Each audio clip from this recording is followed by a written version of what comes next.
Every club. Every day. The Global Sports Podcast Network. Hey everyone, welcome in Wolves fans. It's me, as always, Chris, and with me as always is Will. Hey Will. Yeah, hello. Happy Tuesday.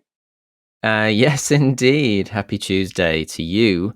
Well, obviously the weekend was not that happy, but we have to start every day looking up. I don't know where I'm going with the sentence, but yeah, looking on the bright side, looking up at the sky and looking at the sun and hoping it will looking up from the bottom of the table. There we go. Yeah, you went a place I wasn't going to go, but yeah. By now, obviously, we're all trying to recover from the weekend's result against Newcastle. As we all know, we fell at home to a 2-1 defeat to Newcastle United with goals from, I always get the name pronunciations for Newcastle or any opposing players wrong. So it's Shah and Barnes. See, I would have said Share. Like, I don't know. Like, if you need some love, whatever. A little bit like, yeah. And we'll get into it later. But also, we obviously the one goal we did score, I thought was actually probably one of the best goals of the day. But before we get into like the goals or the whole match overall, and there's a lot of stuff to dive into in terms of people's responses to the result and, you know, the press conference and various things like that. Let's rewind, because this is our first chance, Will and I, to really chat together about the result itself and everything. Yeah. On game day, Will, how when the team sheet came out, because we were all wondering, obviously, in regards to new signings that have come in, because the last game was obviously right before deadline day, how the lineup would shape and who we would see. What did you make of the team sheet when it came out? Obviously, we had three in mid. Well, we had essentially the three midfielders. What did you make of it? I thought it was fantastic. I'm not so sure I would have started Bellegarde, but scored a great goal against Forest, and obviously O'Neill sees him every day in training. But that would be my only slight criticism, and even then it's a very, very slight criticism, because I can understand the thinking behind it, but especially when I saw the three midfielders and that back four, which, you know, despite the result, I thought looked the best that our defence had looked all season. I couldn't really fault the starting 11. Although, as you hinted at just then, it was weird when at kickoff, and for the first couple of minutes of the game, I'm not so sure how long it went on for, but I was looking at it from the stands. I was trying to figure out the formation in terms of the three midfielders, in terms of Gomez, Lamina, and Andre. I was trying to figure out what was going on. It appeared to be a straight 4-4-2 with Lamina on the right-hand side. Yeah, that's what I thought. Yeah, it sort of swiftly changed to Lamina playing still quite a high position up the pitch, but he certainly became more central, and Cunha, who moved over to the right, and it became, more of a sort of standard 4-3-3, which is what I assume everybody thought it was going to be. I know I did when I first saw the team sheet.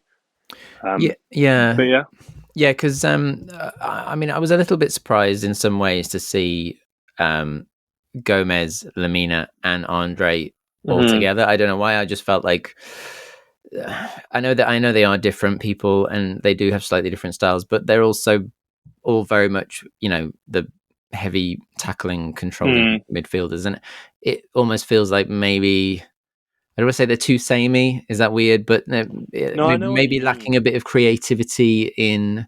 So, we've got loads of creativity now on the bench now. Potentially, you look at Guedes, whatever you think of him. Rodrigo Gomez, we haven't seen much of.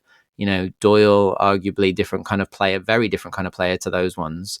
And it there was a part of me that was like, I kind of like to see some of that creativity. And because Lamina, it almost feels like shoehorning people in that he wants to be in every game, even if it's not quite fitting. And at what point do you actually change up? Well, actually, it's better to have the right players in the right positions, because it feels like forcing the captain into somewhere he wasn't necessarily at his best. He admitted himself that in the first 15 minutes or so, when Newcastle were on top in the early part of the opening game, that things weren't working, and he put out some messages to change the formation, like you mentioned, or change what people were doing. At that point, Lamina seemed to shift, and obviously we got into the game more. So clearly he saw that it wasn't working. But surely this is something you think about beforehand, because that it feels like forcing these players in, to me, a little bit, when you've got natural wingers on the bench, Carlos Forbes, Rodrigo Gomez, or put someone like Doyle in there. Pablo Sarabia has spent all pre-seasons playing on the wing. I know he's not a fast winger, but it's a different creative player is what I'm talking about. And I'm just talking about the fact that it feels a little bit shoehorned. Yeah, but what I would say is when it did switch to that 4-3-3, not only did we look better, but we looked the best that we have seen us play this season. And I do understand the idea that the three midfielders are sort of quite samey.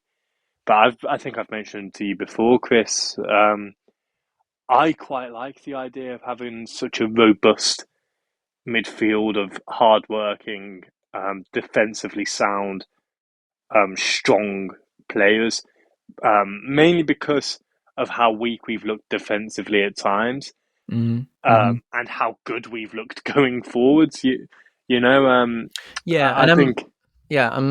I'm up for. Sorry to interrupt, but I'm up for them as a unit. I feel like you say that they're powerful and they're a force to be reckoned with. But I think, therefore, like you said, it was better when they shifted to be more of a three in the middle, essentially, as opposed to out on the wing. I just don't understand the Lamina being out on the wing thing. It didn't make any sense to me. I can't believe that's what O'Neill started with, to be honest. That's the point I'm getting at. It feels like, well, why start with that when that's not clearly his strongest position? Yeah. If you're going to go, fair enough, I'm happy with them as a 3, like a 4-3-3 or whatever you want to do that way.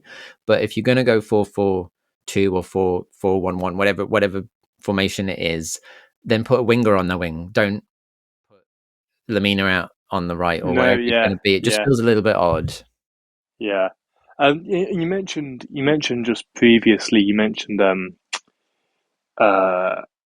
sort of how similar they are, and the only one sort of centre midfielder we have available, Doyle, being quite different to them. I don't want to jump ahead, but I'm a big fan of Doyle, as I think you are as well. But I do think the substitution, Andre seems to be struggling with some sort of injury that I've not seen any updates on. Well, I'm hoping it was just precaution. I believe it was cramp from the reports I've read. Right. We were going to get on to, again, well, we're still talking about lineup, so I think subs is acceptable. Yeah. But a lot of people saying it shifted, and I agree that it kind of shifted when the switch came around the 70th minute. We lost Semedo to cramp, and we lost Andre to cramp in the 73rd minute.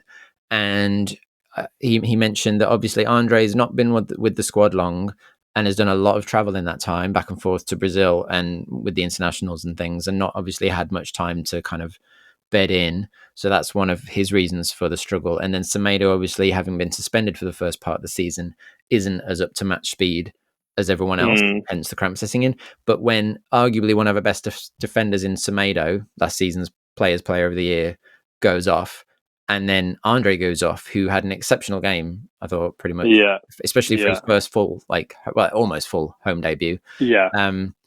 They go off, and suddenly it seems like it's no coincidence that there was a shift in the game. No, well, it's bound to make a difference, isn't it? But I think the main point I wanted to make was, bear in mind, I'm a big fan of Doyle and the way he plays, and you know who he reminds me of. I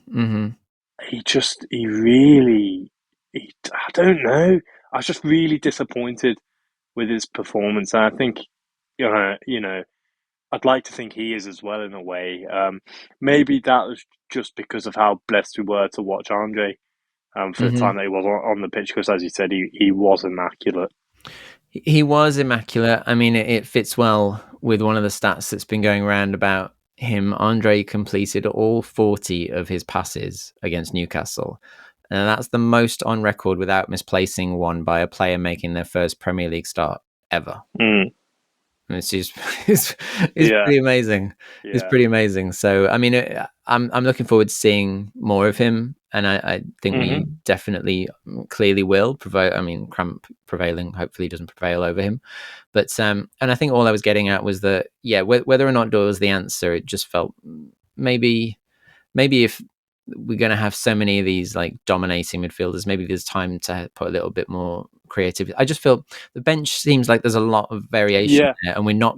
I feel like we're not necessarily always making use of it. We're not. In the right way. Well, and you saw, by the way, Eddie Howe changed at half time because it wasn't working for him, and they're 1-0 down. Makes 3 subs at half time. All had a massive impact. I mean, they discussed it heavily on Match Today too. Massive impact on the second half and how the game turned. And once again, our subs kind of came late in the game and were mainly due to things like cramp anyway. Or a few of them were practically enforced. It was only Forbes that swapped for Nori, and for all I know, I can't remember if something happened to Nori, but because he doesn't always make it the distance anyway.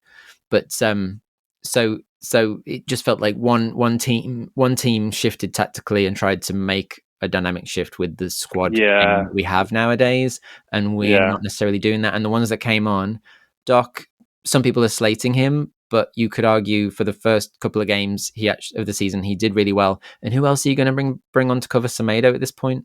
Really, at this point, there's no alternative, is there really? The one substitution again might be a similar story to what you said about Doc in terms of people potentially scapegoating him, but Hwang looked miles off it when he came on, to be honest. And when you bring on an attacker with that amount of time to go, you hope to see an impact. So obviously, it's not to say that he was supposed to go on and win the game on his own, obviously, but you want to see energy and a bit more creativity and something different. That's the whole point in the substitution. And we got absolutely none of that. I think at least when Forbes came on, for example, when he did get the ball, he looked bright. He unfortunately didn't get the chances to create anything as such. Well, he came on in the 86th minute. Yeah. So he hadn't got much time. I know there was like 8 minutes or something of added time, but even then, not all of that is gameplay. And so he, like you were saying about Hwang, Guedes and Forbes arguably would have been different options to come on earlier. Hwang came on in like the 70th minute and didn't have an impact, hasn't been good all season, hasn't really been good since the Asia Cup, hasn't been the same player. Have you seen the rumours about a potential thing in his contract? I have not, but let me just finish my thought. Sorry. And so we haven't seen the Hwang of most of last season for a long time, and yet you've got people on the bench, like we mentioned, who haven't been used or came on looking sprightly, but with only a few minutes to go when might have been options to come on instead of him. And then it seems again like I don't want to say, I like Gary Neal, so I don't want this to turn into a tirade, but it just feels like often just falling for the safe options on the bench again, rather than going a little bit gung ho with some of these players that we brought in. Why have them on the bench if we're not going to use them?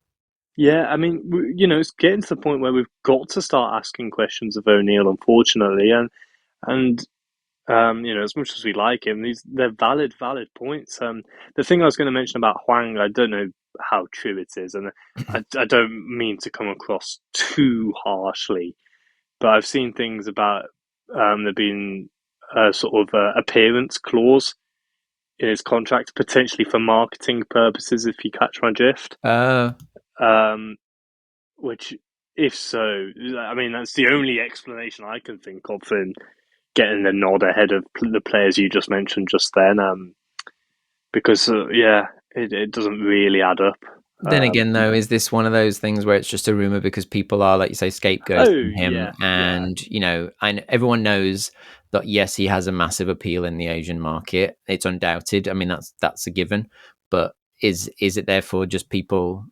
Until I find evidence of that, no, of course, I'm not going to. It is just a rumor that I've seen, but I thought it was worth mentioning whilst we're on the topic. Well, clearly that is a story that's out there. So it's a good opportunity for me to remind everyone that if you have a story to tell that the world needs to hear, have you struggled with reaching new audiences who are engaged with your story? It might be time for you to start a podcast. Let me tell you about a platform we use here at Global Sports Podcast Network. Zencastr makes it easy to start a high-quality podcast built for growth from day one, with 4K video recording from your phone and AI editing that automatically removes ums, ahs, you knows, and 22 other speech patterns. Zencastr makes it super easy to start a podcast that sounds great. Ready to tell your story? Check out the link in the show description to learn more about Zencastr. All right, well, that was you. You provided me a perfect fit, so I just had to go on the tangent. Seamless, Yeah, seamless. seamless. Thank you. I did it in the Newcastle game over Yes, the other yes. day, and I was loving it. I was uh, absolutely loving it. You know what my, I liked when I was listening? I had the same reaction. yeah, Mike from Newcastle was complimenting my ad reads there. Thanks, good people. I haven't got many skills, but that's one of them. But so before we go off on more things post game and Gary Neal and statistics and all of the aftermath, let's just finish up on stuff about the game. So we've spoken about the lineup overall and what we think and the substitutions, but the game itself, in terms of what did you make of the action itself in terms of the goal? Obviously, the goal we got, the goals we gave away, and just your experience of the game overall. We spoke cut out what Um, we've spoken about the substitutions. yeah, well, my overriding feeling was, I mean, first of all, when we moved to that 4-3-3, I thought, as I mentioned, we looked very, very good. We were putting Newcastle a good side, and we were putting them under an incredible amount of pressure. And I thought we dominated. To be honest, I don't mean to sound, completely biased, but we did. Mm-hmm. We were unreal. Andre Lamina Gomez controlling that midfield. Um, really getting the better of Newcastle's Joe Linton and Guimaraes. Something of a Brazilian standoff going on there in the centre Mm-hmm. of the pitch. But I thought we looked unbelievable. Strand Larsen up front really putting himself about. The goal we scored, as you mentioned, brilliant counter-attacking goal, in which Strand Larsen did brilliantly down the line to keep the ball and knock it past Burn to eventually set up the goal. Of course, I can't not mention the dummy from Gomez. Yeah, it's beautiful, and people saying he should have half an assist for himself Yeah, because of what he did. yeah, But yeah, I thought while you're on the Wolves goal, I'll just say I yeah, thought as almost like a team goal. That was a really good. There's a few players involved. It was a great piece. It was like from one end to the other. Strand Larsen, I thought, showed strength because he shoves the the defender's yes, yeah, tugging at him. He shoves him aside. Strength and speed. He's a big lad, but he actually he moves quick.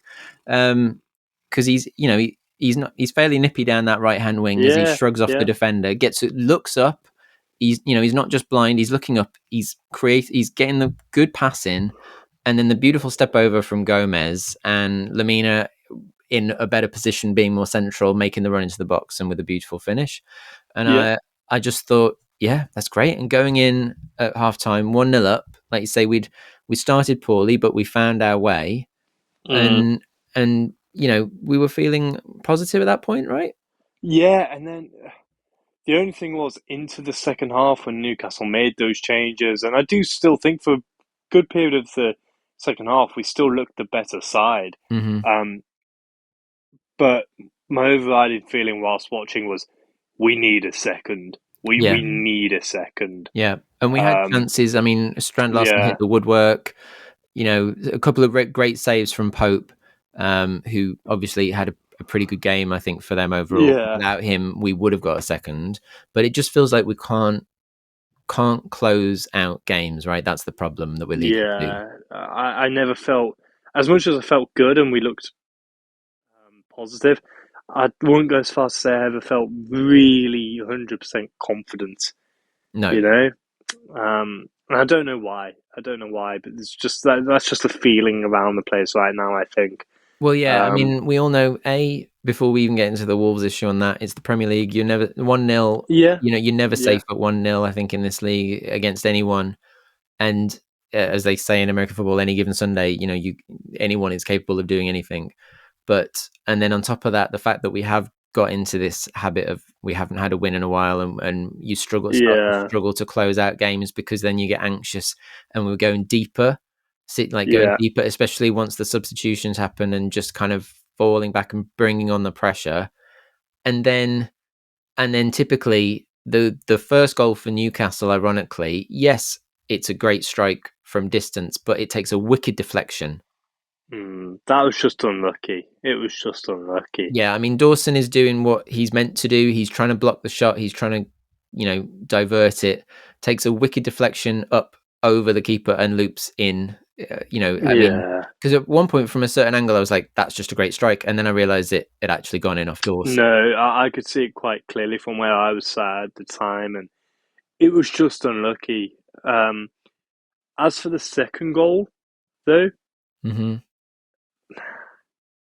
now I know before, because I can hear your cogs thinking. So let me just say, but despite the deflection on the first goal, you can argue that he wasn't closed down. I know he was a long way out, but there was he had no one around him, like no pressure at all.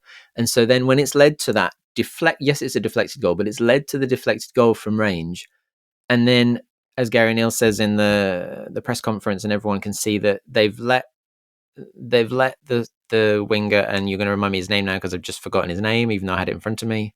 For the second or first? Yeah, second goal. Thanks, Barnes. He's come in like Saka did against for Arsenal against us on the other side. Yeah. He's been allowed to come in.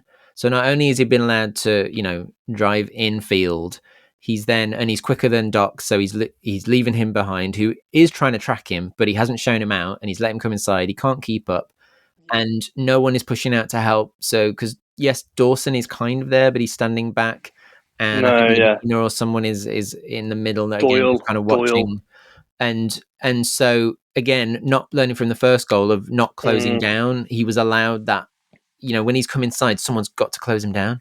Well, this was it, though, and that is correct. Of course, 100% correct. As soon as he's inside, you've got to close him down.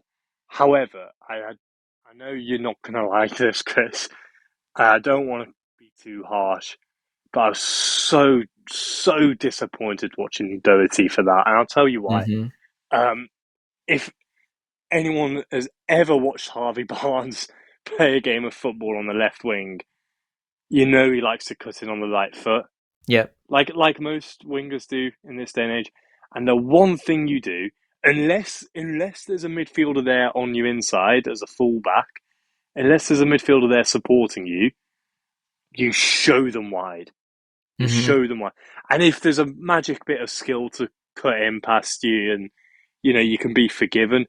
But to be quite frank with you, it looked like Doherty gave up on the idea of showing him out wide as soon as he picked up the ball. It just looked like it was like he ushered him inside, which I'd understand if there was a man there to close down. But as a fullback, you can't rely on that. Ultimately, as you mentioned, there wasn't, which is, I won't say an even bigger issue, but just as bad. It was just made so easy for him. Yeah. Well, no, I don't mind you saying it. As I say, I think Doc did lose him. I mean, I don't not lose him and didn't know where he was, but he's just not doing that. Just it was like he let him get past in a way, but not intentionally. Just I don't know. No, and like I said, once he's past him, he hasn't got the pace. He hasn't got the pace to track him. Because even then, someone like Semedo, who probably wouldn't have let him cut inside anyway, because when Semedo was on, there was a lot less damage, but arguably has the pace also to track him in and try and get a foot in, because he's also very good at or even tackles. Just foul him. Yeah, do something. Just bring him down. Yeah. There's a certain point you've got to take one for the team. But yeah, so it was frustrating. The strike itself, you do have to give credit where credit's due. I mean, it was a great hit, but just the way it came about was painful from a Wolves point of view. Yeah, and I think it's worse because the whole thing felt like a sucker punch, given that we were 1-0 up, and that's not safe. But also, like you say, feel in like we should have got a second at some point. We had large periods of the game where we were, doing dynamic football again and creating chances, and even at 2-1 down, the last few minutes, I mean, Cunha on the volley, that, Pope makes another great save. there were still chances for us to take something from the game and just not able to do it. Mm-hmm. I don't know. I'm like everyone out there. I'm disappointed. I don't know what else to say at that point. Will, I'm Yeah, disappointed. no, it's just, I mean, that's the overriding feeling, isn't it? I'm just disappointment. And you know what? When that second goal went in as well, it wasn't even a surprise for me, which is, I think, the most annoying thing. It was just sad. It was Mhm. just, it was like you knew, you could tell it was going to happen by that point in the game. They're putting us under a bit more pressure, and as we said, the substitutions changed it. But I think especially the way we reacted after it was, I mean, that again was poor. You could see there was some effort going in from some players. I mean, you had Cunha dropping really deep in desperation, which Mhm. probably did more harm than good in the end. Yeah, But it's this like, this is sorry, I was um, just thinking that's like when Kane goes deep for England, and you're like, no, yeah, get up yeah, front. yeah. But this is when my slight criticism of Doyle comes in. I mean, we've praised him before for his passing and long balls and the way he can shift it, but he took so long on multiple occasions to Mm, move it. And I appreciate he was waiting for some movement ahead of that. I do appreciate that. But when it's the 89th, 90 plus minute, whatever it is, you're not going to get that movement. mhm, Um, they're Newcastle are going to be so low that it's going to make it almost impossible for movement. Why do you think Dawson's playing up front at this point? Do you yeah, know what I mean? He's not yeah, there for fun. He's there to aim as a target man and play off the second ball and hopefully get a shot off that. That you know yeah, that had yeah. to be the game plan, but it just never looked like happening, did it? Really? I mean, you know, No, and it's yeah. frustrating, and it's led to some stuff in the aftermath. And before we, because I think we'll close out with stuff on the some Mm, post match comments and just the current record and where we're at in general. Before we dig into that, just remind everyone that this podcast is a part of the Global Sports Podcast Network, the only network bringing you exclusive daily news and views on your Premier League team, the Premier League, women's football, and fantasy football. A unique listening experience that puts fans first, bringing you the very latest breaking news from your team. Subscribe wherever you get your podcasts and make us your first listen every day. Global Sports Podcast Network, every club, every every day. day. Hey. So I mean, we can talk about the game, all day Yeah, long. I yeah, mean, we yeah. will. People out there will. I'm sure people are debating it long and hard. But one thing that's come up in the app, like the outrage that Twitter becomes, in places like that after the game, is in Gary Neal's post-match comments, and we mentioned this before we started Mm, recording. You've seen it too, and I wanted to give my take on it in a moment, but I'll cut to you first in a minute. Now, I'll read out the exact quote that I think people are freaking out on. I'll read the full couple of sentences leading up to it. So he said, "Frustration overriding emotion. We need to dust ourselves down. One unlucky and one avoidable goal. Right, fair. yeah, yeah. Today's performance was tough. We had a lot of good, stuck together, and went toe to toe with a team that are going to be higher in the league than us." Now, it's that last line Yeah. I've seen a lot of people getting outraged at, about almost like it's condemning us to, well, Mm, does he think we're just going to be a bottom of the ladder team that mm, we just assume mm, Newcastle are going to be above us and this kind of thing? And some people are getting really het up on this one, saying it's like a bad attitude to have. It's not going to sit well with the players, and like, what is he doing saying this about our club? What did you take when you heard that? Well, I'm curious on your thoughts before I share mine. um, realistically, Hmm. it's probably not an incorrect, statement, Hmm. but I think it's a ridiculous thing to say post match as a manager of a football club. To be Mm. honest, I'm not one of the ones who's gonna be losing sleep about it, but that's such a defeatist mindset. Even though it's potentially a realistic one, I'm Mm. not oblivious to that.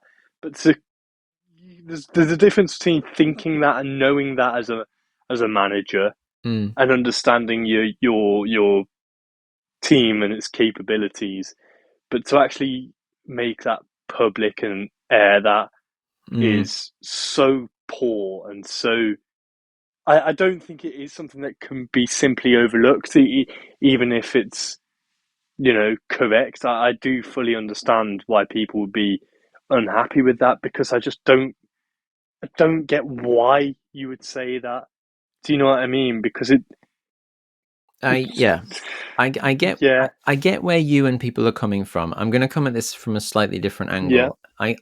I get why people are upset I think especially given the loss, given the current record, the 1 point on the board, and just yeah. the state of that, because emotions are high, right? And I think Mhm. it's added to it's like fuel on the fire given the current situation. However, imagine we'd beaten Newcastle and he said something like, "Oh, it was a great performance considering it was a team that's going to be higher up the table than us," or something. It was slightly reverted. I It would know. I still be still. all right. Okay, maybe that's a bad example, but let me get Yeah. where I'm going with. Let me get where I'm Yeah. going with this. Yeah. Where I'm going with this is, yeah, it's not right. I get why people are riled up. What I will say is that I don't think he said it meaning to be as bad as people sound by any means. I don't think he's obviously intentionally said it to be detrimental to the club or anything like that. I don't think he thinks in that No. way. I think because he's very much a stats and figures logic, like, football statistician. I can't talk properly now. Looking Yeah. at just Yeah. the way the Premier League is and the state of football records and whatever else. I think he's just being more factual without thinking emotionally in that moment. I think he's just thinking, well, yeah, they're a Champions League team who are, last couple of seasons have been in the top part of the table. So arguably they're going Yeah. to be there. I'm not saying it's right. I'm just saying what I think is coming out of his mouth. I think he's not, I don't think he's being emotional or meaning to be Mm. bad about it. I think he's just literally speaking mathematically. And he may come out and apologize. He may realize, Yeah. my point is, someone may say to him afterwards, Gary, like, there's a lot of backlash on this because you didn't really think about this. And it might then hit him like, oh, Doe, I didn't actually mean it that way. I feel like I don't, I feel like he does think a lot better of the players and he doesn't, I can't where I'm going with this. I don't think he meant it in the way it came out. And I think No. just I looking get at your it in point. maths. Yeah. There's certainly. It's very very logical and realistic, but I don't think that makes it correct. I think that sums up my thoughts on it. Right. Okay. Okay. But I guess what I mean is that because to me it's evident that he didn't mean it that way, that people are, yes, they can say it's wrong, but I think some people are getting very out of hand with this. If you get what I mean. Yeah. Some people are Yeah. Yeah. saying all sorts of things like get him out because this is No. not nice to our Yeah. club and this kind of Yeah. things. And I don't think for 1 second he means it in the way that some people are perceiving it. For accidental or whatever, mathematical or whatever, however you think he's looking at it, I think he's shown that he does care about things, and I don't think for 1 second, and whether it's the players and the club itself and the fans, I don't think he for 1 second meant it in the way that it sounded. Is what I'm trying to get at. No. Yeah, I do agree. I just still think he just shouldn't have said it full stop. And then no one would be saying anything about it, Hmm. regardless of the result. No, no, that's true. But I mean, obviously, it's added to because of the fact that we've got now. Before we close out today, Will, we've got 1 point from where are we now? 4 games, 12, yeah. and then people are obviously getting anxious because we've still got some big games to come. We're away to Villa coming up. Let's exclude the cup for a second because we'll talk about that Hmm. later in the week. And we've got Villa away. Then we face, is it Liverpool? Hmm. And then not long after that is the likes of Man City. Like we are, we're going to be right in it. So we could potentially go, 5, 6, 7, 8 games with 1 or 2 points if we're lucky. And people are getting very concerned, right? And then if you look back at the bigger picture to the end of last season, where our last victory in a while was against Luton, making it, if you count in the previous losses, 6 points out of 42 is the current streak. Yeah. So he was given a new contract, extended contract, just a few weeks ago, and everything was rosy. But at the moment, maybe not so rosy. No, and I don't know. I would disregard the end of last season results purely just because of the amount of injuries and stuff that we had. I think he would have done very, very well to pick up more points there. And it reminds me of Lars? yes, thank you. I'm glad you knew where I was going with it. The way it just completely petered out. But yeah, we're not on a good run of form. Comments like that from O'Neill, as we just mentioned, aren't helping things, and it doesn't seem like there's a clear opportunity for things to improve. But what I will say is, it's the Premier League. Do you know what I mean? There's not going to be an easy game. There's a lot of hard work to be done here by the players and the manager. And I just hope they do it, and we start to see that correlate to points being won on the pitch. Yeah, and I mean, I'm behind. I'm gonna, I'm not saying, let's not get behind Gary O'Neill. I still think he's got a lot of credit in the bank. I still think, he did really well for us last season. I think overall he's done a pretty good job. I know the points haven't been there recently. I do think you're right. End of last season was a bit of a whitewash with all the injuries and everything. Yeah. But obviously, it's just a lot of people do look at the bigger picture. We can't not mention it because it just adds to the emotion of the situation. And you're right. Every game in the league is tough because we could get slaughtered, and we usually do, by Crystal Palace twice this season. There's the bunch of teams that we're still going to struggle against, even outside of the big six. Yeah. Arguably, we usually do best against. Well, this is it. I mean, just as you were speaking about it and the run of fixtures, I thought to myself, I mean, don't get me wrong, times have changed. We've got to move on. But when we first came up into the Premier League under Nuno, these were the fixtures that you'd be licking your lips at. Couldn't wait to play these matches, and just the sheer sort of drop in confidence, and the way we're talking about the fixtures now it's unreal. Yeah, it is. It is. But it's a long season. I'm not panicking yet, people. I'm still gonna be hopeful. I know I'm kind of the voice of optimism on this. I think you kind of are too, Will, but I feel like I'm an echelon above. I'm just gonna big myself up there. So I think we'll see. We could go and we could kick off the season again with a big win against Liverpool or something. You never know. Dreaming is for free. Dreaming is for free, and even better would be if we get a nice win against the Villa. That'll make everything better. Yeah, fingers crossed. Yeah. All right, people. Well, it's been a good start to the week for us. Thank you so much for being with us. We will continue to be here with updates through the week. This week we will have we're going to do a crossover with the Villa team. Good luck, Will. You'll need it. Yeah, thank you. And then obviously we'll be looking at the Brighton game this week with the Cup, because there is still a Cup competition going on, people. And then obviously by the end of the week, we'll look ahead to the next Premier League fixtures. So enjoy the ride, enjoy the debates, and we'll see you soon. Bye, everyone. Every club, every day. The Global Sports Podcast Network.